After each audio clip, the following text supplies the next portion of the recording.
In the last few minutes, I want to talk about what you're doing now. You're involved with the armed forces, philanthropy. Tell us what you're involved in. You've got a busy schedule.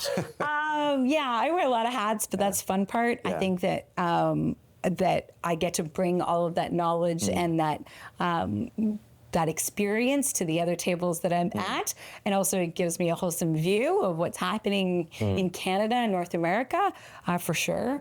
But I don't always know, and that's a fun part. I don't always know what's next for me, and I think that is what I'm always excited about. That's awesome. And I think that everybody should say yes more than they say no. I'm so sick and tired of the people who say no to everything. Protect your time, protect your mind space, protect your energy, protect your...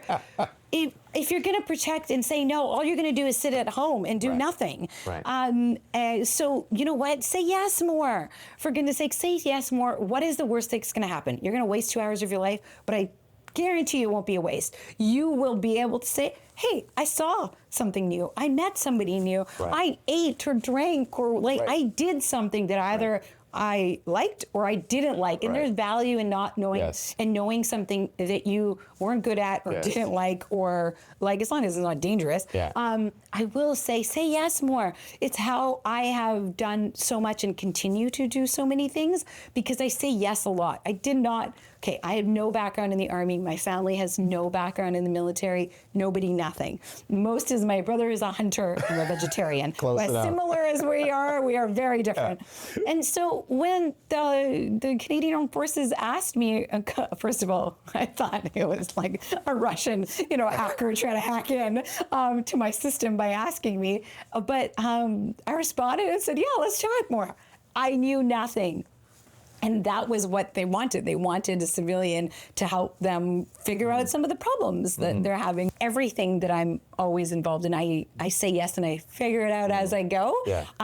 But I bring my best to the table. And I think that everybody should do that. I don't think saying no really helps you. I think that just closes you off to not knowing what could be of an experience in your life, because those days of our parents and grandparents where they worked in one career for 40 years and then retired are long gone. Somebody told one of my daughter's teachers told me the other day that the average right now is 10 different careers a person has between graduation of high school and retirement. That is a lot. And so how do you know what's next if you're not out there not exploring. And exposed and having great people pull you in different ways? People ask me all the time, young people especially, how do you get on boards? Well, you start somewhere. You volunteer. I started on the United Way board. I started at my kids' school board.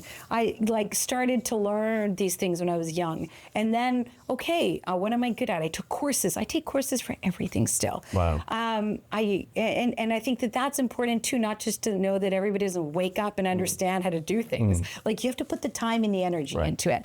And it is something that you have to invest in. And I think that is the key to any young person's future, but at any age and stage. I'm 44 right now, and I don't think by any means I am done changing paths and hats and careers, because I'm still investing in a lot of the talents that I want.